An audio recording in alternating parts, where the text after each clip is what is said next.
जय Hind candidates, dear candidates, आज हम लोग बात करने वाले हैं अपकमिंग इंडियन एयरफोर्स अग्निवीर का जो आपका नोटिफिकेशन आने वाला है उसमें एज क्राइटेरिया क्या होगा।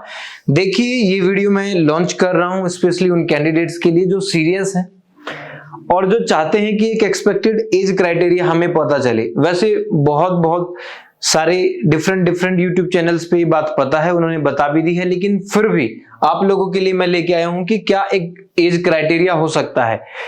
अग्निवीर वायु 01/2023 का एक नोटिफिकेशन आएगा और उसका जो एक्सपेक्टेड ड्यूरेशन है वो आपका फर्स्ट वीक ऑफ नवंबर है। इसमें देखिए मैं आपको क्या बताऊंगा, एज क्राइटेरिया, फॉर्म फिलिंग और selection process. Without wasting much time, ज्यादा समय बर्बाद नहीं करेंगे और सीधा बात करेंगे, ठीक है।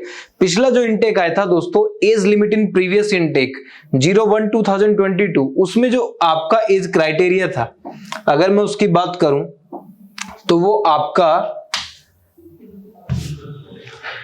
29 दिसंबर 1999 से 29 जून 2005, ये दो डेट, ये दोनों 29 दिसंबर 29 जून दोनों इंक्लूडेड थे।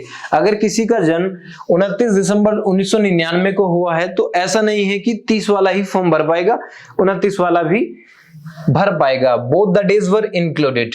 ओके, इसके बाद अगर मैं बात करूं, एज लिमिट 23 साल रखी गई थी पिछले वाले इनटेक में, और वो एनरोलमेंट जिस दिन आए तब तक आपका 23 इयर्स एज क्राइटेरिया था पिछले वाले इनटेक में। इस वाले इनटेक में 23 साल ना होके एज क्राइटेरिया आपका कम किया जाएगा, वो आपका 21 साल रखा जाएगा।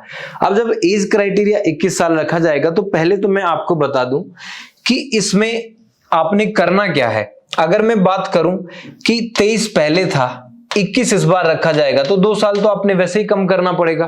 ओके, तो जब 2 साल की बात आती है तो ये जो 99 है 1999, अगर मैं 1 साल बढ़ाया इसमें मैंने तो 2000, फिर 2001, तो ये बात आती है 29 दिसंबर 2001 की, तो यहां तक बैठता है। अब ये वो क्राइटेरिया है जो 21 इयर्स के हिसाब से होना चाहिए, लेकिन आपको ये भी पता है कि साल में 2 बार एग्जाम होगा और एक बार में डेट जो है अप्रोक्स 6 मंथ्स इंक्रीज करता है। तो अगर मैं इसमें 6 महीना एनहांस करता हूं तो ये बन जाता है आपका जैन, फेब, मार्च, अप्रैल, मई, जून, ठीक है। तो ये 29 जून के अप्रोक्स बैठता है और ये साल भी आपका चेंज हो जाएगा, 2002 हो जाएगा। इसका मतलब एज क्राइटेरिया 29 जून 2002 से, अगर मैं इसकी बात करूं, आपका 17.5 साल एज होना चाहिए, ठीक है ना। 17.5 से आप भरना स्टार्ट कर सकते हैं। तो 6 मंथ्स अगर मैं इसमें बढ़ाऊं तो ये जून टू चला जाएगा, आपका क्या दिसंबर जाएगा, 29 दिसंबर 2005, ठीक है। 17 साल ऐड करेंगे तो 2022, ठीक है। तो ये 29 दिसंबर 2005 जो है और 29 जून 2002 से 29 दिसंबर 2005 ये आपका एज क्राइटेरिया होना चाहिए। 2 साल पहले आपने कम करना पड़ेगा, फिर 6 मंथ्स आपने नेक्स्ट इनटेक के हिसाब से बढ़ाना पड़ेगा।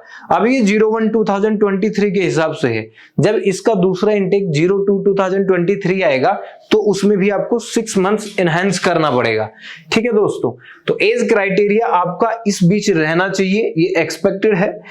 This would be more visible जब आपका नोटिफिकेशन आ जाएगा, तो अभी इसको कंसीडर करके चलेंगे आप। ये जो एज क्राइटेरिया बताए 29 जून 2002 से 29 दिसंबर 2005 तक का। अब बात कर लेते हैं फॉर्म फिलिंग। ये आपको पता ही है, नवंबर फर्स्ट वीक। और फेज 1 में आपका क्या होता है, एक कंप्यूटर बेस्ड टेस्ट होता है जिसमें एक्स ग्रुप के लिए आपका 70 क्वेश्चंस आते हैं, ग्रुप वाई के लिए आपका 50 क्वेश्चंस आते हैं। इनमें जो आपका एक सेग्रीगेशन है डिफरेंट सेक्शंस का, जैसे इंग्लिश 20 हुआ है, फिजिक्स आपका 25 हुआ है, मैथ्स आपका 25 हुआ है। इसके लिए टोटल टाइमिंग आपको 60 मिनट्स मिलता है, ये सबको पता ही है। ऐसे ग्रुप वाई में जाएं तो वहां पे 45 मिनट्स आपको मिलेगा और उसमें 3 सेक्शंस आपको, 2 सेक्शन आपको मेनली देखने मिलेगा। 20 क्वेश्चंस ऑफ इंग्लिश और रागा के आपको 30 क्वेश्चंस मिलेंगे। तो उसके बाद आपका फेज फर्स्ट में तो कंप्यूटर बेस्ड टेस्ट होता है, ऑनलाइन एग्जाम होता है। उसके बाद आपका फेज सेकंड आ जाता है।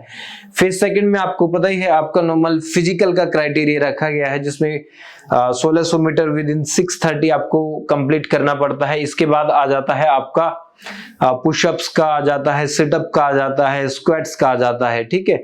तो ये क्राइटेरिया कंप्लीट करने के बाद डिफरेंट मोड में इस बार आपका जीडी कंडक्ट कराया गया, क्योंकि एयरफोर्स बहुत ज्यादा डायनेमिक है और उस डायनेमिज्म को ध्यान में रखते हुए वो लोग चेक करना चाहते हैं आपका कॉम्प्रिहेंसिव स्किल्स कितना है और आपका ग्रामर का समझ कितना है, आपकी पावर ऑफ एक्सप्रेशन क्या है, आप किस तरीके से बताई हुई चीजों को ग्रैस्प करते हैं। इस बार कमांडिंग ऑफिसर आते थे, 2 पेज अपने हाथ में रखते थे, एक रफ और एक आपका जो रफ नहीं होता था ओरिजिनल वर्क के लिए, वो समरी पढ़ते थे, उसको कैच करने के बाद आपको चांस दिया जाता था बोलने का, फिर लोग ग्रुप में पार्टिसिपेट करते थे।